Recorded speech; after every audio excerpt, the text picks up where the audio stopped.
We had a cluster of sudden earthquakes in the Sundhnúka crater chain of the Reykjanes Peninsula of Iceland. This happened today, and I marked it on the map for you. You can see that this is a red rectangle.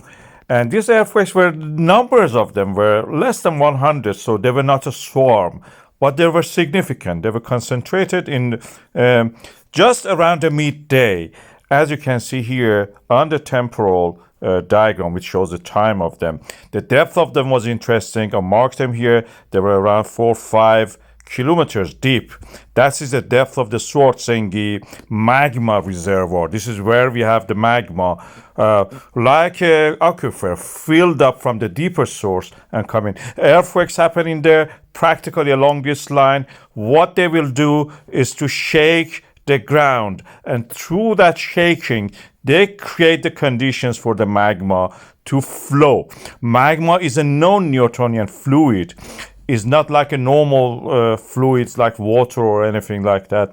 Doesn't flow naturally easy, especially if there had been some semi-hard magma like this yellow ones holding it back. So it needs some shaking. Shaking it makes it fluid. Practically, what we are seeing here is something like what you do when you eat fast food.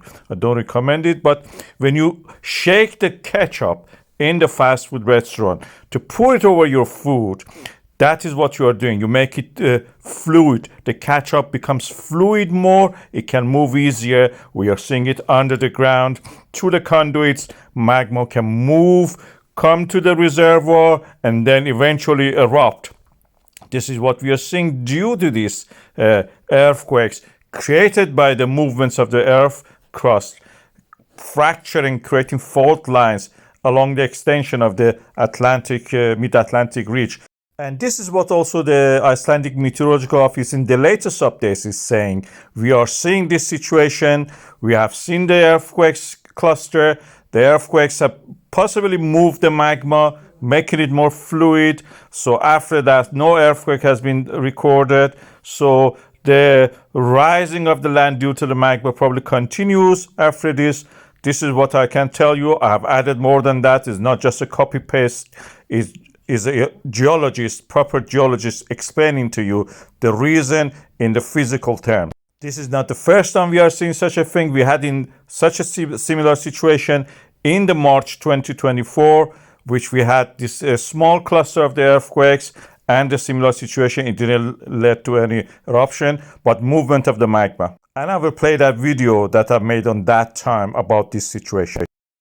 With the continuous tremors, which are the indicators of the movements of the plates along the Reykjanes Peninsula of Iceland, we are seeing the accumulation of the magma practically due to the creation of the voids in the ground.